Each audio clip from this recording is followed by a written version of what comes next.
Morning students.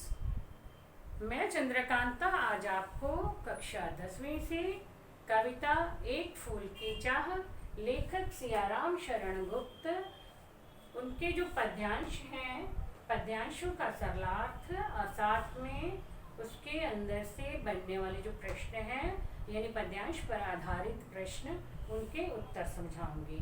तो इससे पहले के वीडियो में हमने 2 पद्यांशों का सरलार्थ और उसके प्रश्न उत्तर कर लिए हैं। तो बच्चों अब आगे हम इसका तीसरा पद्यांश शुरू करते हैं। तो आप अपनी पुस्तक खोलोगे और उसमें से पद्यांश को मैं पढ़ूंगी ना, आप साथ साथ में पढ़ते जाओगे, समझते जाओगे। तो अब जो है इसका तीसरा पद्यांश है,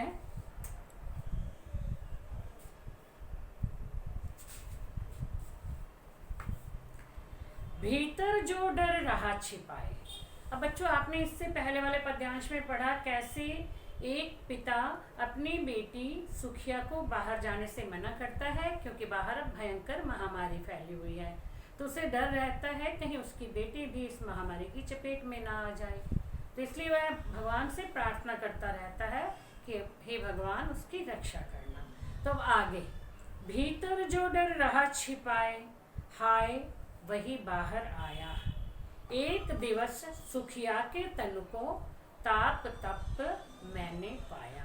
पिता अपनी व्यथा का, अपने मन के दुख का वर्णन करते हुए कहता है क्योंकि सुखिया मेरी बात नहीं मानती थी, वो बाहर जाने से नहीं रुकती थी, तो मेरे अंदर जो डर था कि कहीं मेरी बेटी को भी महामारी ना हो जाए, ये बीमारी ना हो जाए, तो वो डर एक दिन बाहर आ ही गया। यानी जिस बात से वो डर रहा था पिता, वो डर जो है यानी उसने अपने मन के अंदर जो छिपाया हुआ था ना, वही डर बाहर आ गया। यानी जिस बात का डर था वही हो गया। एक दिवस सुखिया के तनु को ताप तप्त मैंने पाया। क्या कह रहे हैं कि एक दिन सुखिया जब बाहर से खेल करके वापस घर आई तो मैंने उसके शरीर को ताप तप्त पाया यानी गर्म पाया, बुखार से तपता हुआ पाया। जब मैंने उसे देखा उसका शरीर बुखार से तप रहा था। ठीक है, उसको भी महामारी हो गई थी। ज्वर से विह्वल हो बोली वह। अब विह्वल यानी दुखी होकर के, ज्वर मैंने होता है बुखार, बुखार से दुखी होकर के वह बोली, क्या जानूं किस डर से डर, पता नहीं किस डर से डर कर वह सुखिया अपने पिता से बोली, मुझको देवी के प्रसाद का एक फूल ही दो लाकर। अब वो बच्ची जो बाहर खेलने जाती थी उसको बुखार हो गया था, बहुत तेज उसका शरीर तप रहा था, तो वह बहुत डर गई थी। अब डर गई थी ना क्योंकि उसके पिता उसे रोज बाहर जाने से मना करते थे, लेकिन वो मानती नहीं थी। उसे बार बार समझाया जाता था बाहर मत जाओ, महामारी फैली हुई है, लेकिन वो बात नहीं सुनती थी। तो अब जब वो बुखार से तप रही थी, अब वो खुद डर गई थी। अब उसी डर से डर करके वह अपने पिता से क्या बोली कि मुझे देवी माँ के मंदिर से प्रसाद के रूप में एक फूल ला करके दे दो। अब उसे कैसे लग रहा था कि यदि देवी माँ के मंदिर से प्रसाद के रूप में मुझे फूल मिल गया तो शायद मैं ठीक हो जाऊंगी, क्योंकि छोटी बच्ची थी ना, ये उसके मन की भावना थी। तो उसने अपने पिता से ये कहा था। तो अब प्रश्न है, पिता के भीतर कौन सा डर छिपा हुआ था? पिता के हृदय में कौन सा डर छिपा हुआ था?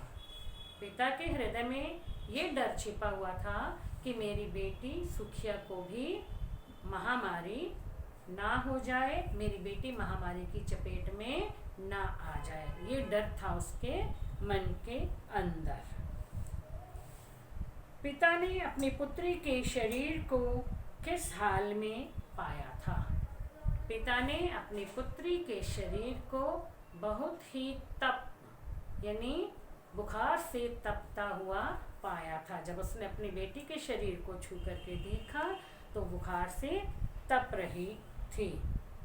पुत्री ने पिता से विह्वल होकर क्या कहा था? मतलब पिता ने अपने पुत्री से दुखी होकर के क्या कहा था? उसने कहा था कि मैं, पुत्री ने पिता को अब विवल होकर, मतलब पुत्री जब दुखी थी ना, बुखार से तप रही थी, तब उसने अपने पिता से क्या कहा था?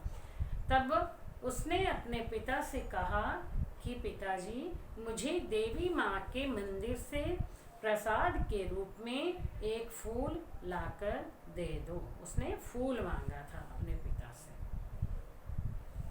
तो अब अगला पद्यांश है, क्रमशः कंठ क्षीण हो आया, शिथिल हुए अवयव सारे, बैठा था नव नव उपाय की, चिंता में मैं मन मारे।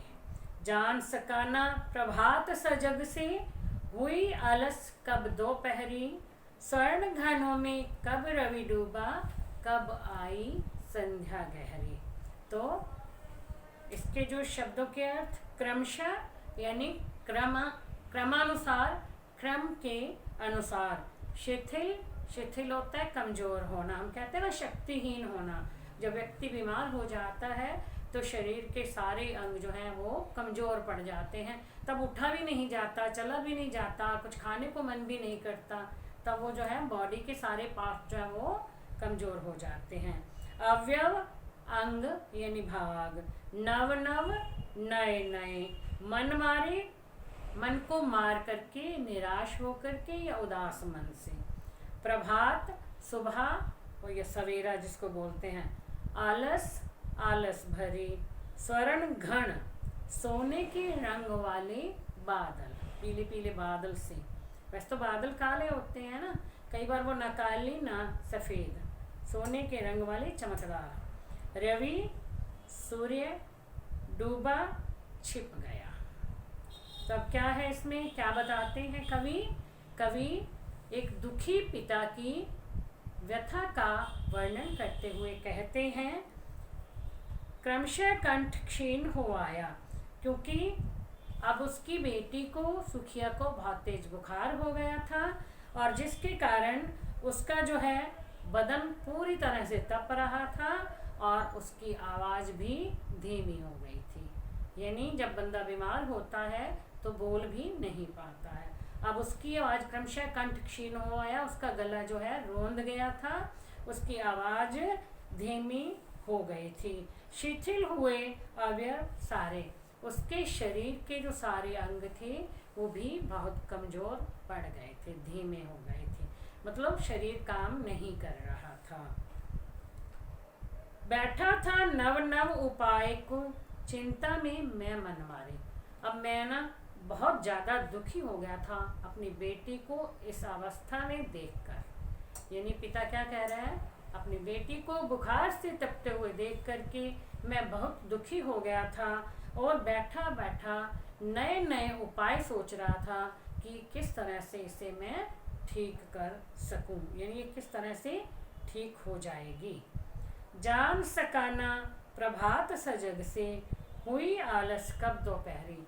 मतलब सोचने में वो इतना दुखी होकर के, मग्न होकर सोच रहा था कि उसे ये भी पता नहीं चला कि कब दोपहर से शाम हो गई, मतलब दिन निकल गया। इस दुख में दुखी उसे बैठे बैठे पता भी नहीं चला। स्वर्ण घनों में कब रवि डूबा, कब आई संध्या गहरी। अब उसे पता भी नहीं चला था, शाम हो गई थी, और उसके बाद कब जो है सूरज डूब गया और संध्या हो गई, यानी कि अंधेरा हो गया था।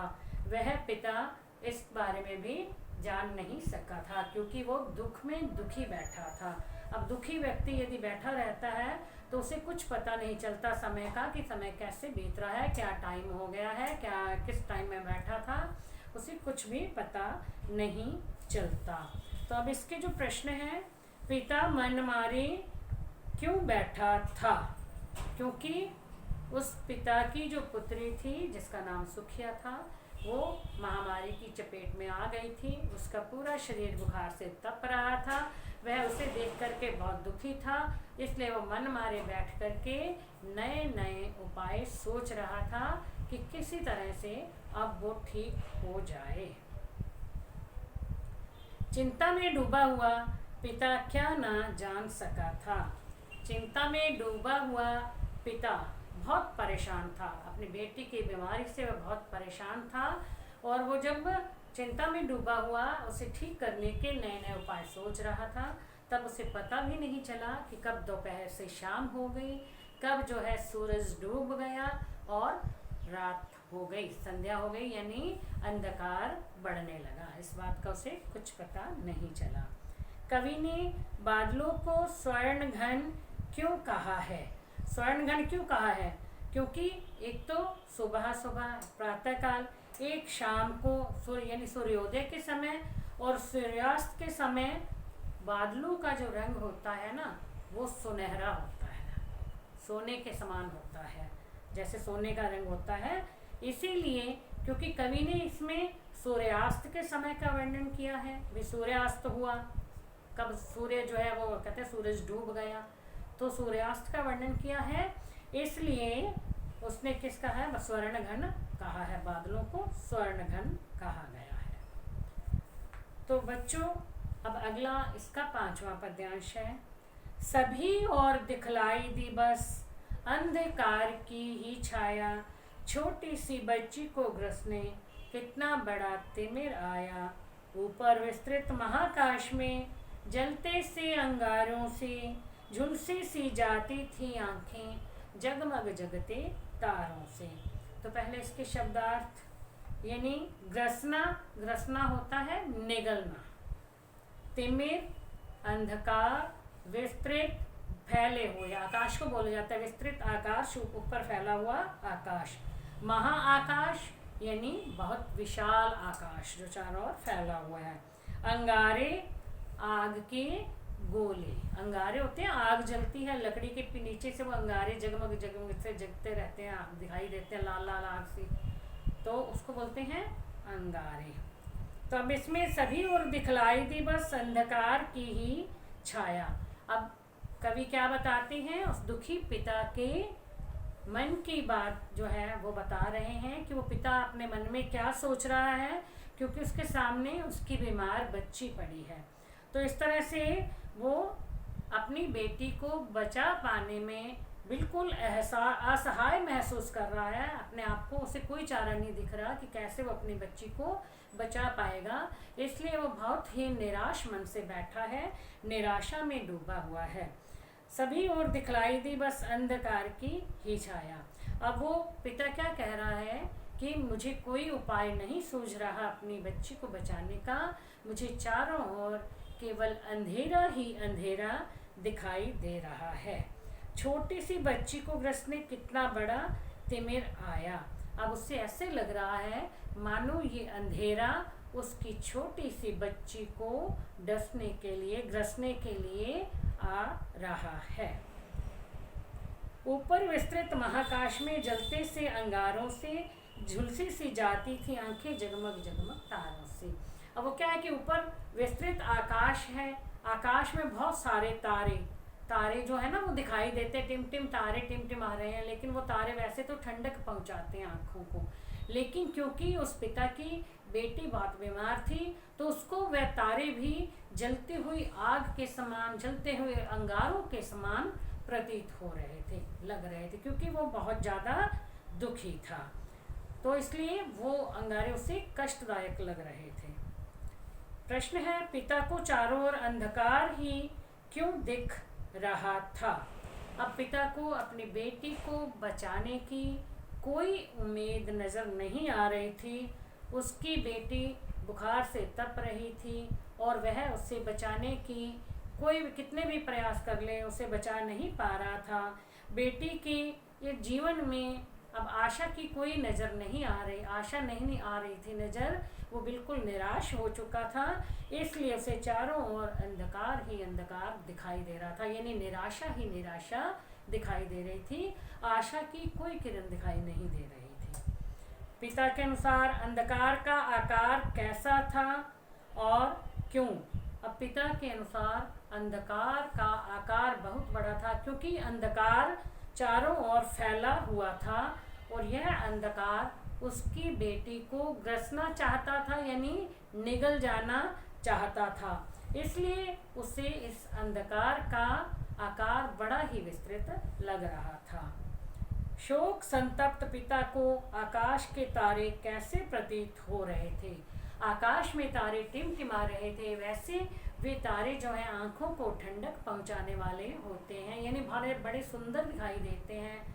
तो लेकिन आज क्योंकि वो पिता अपनी बेटी की बीमारी के कारण बहुत दुखी था, तो उससे आकाश में फैले हुए तारे भी अच्छे नहीं लग रहे थे। उससे ऐसे लग रहे थे कि ये तारे भी आग का गोला बने हुए हैं या अंगारे हैं, और जिसे देख करके उसकी आंखें झुलसी जा रही हैं।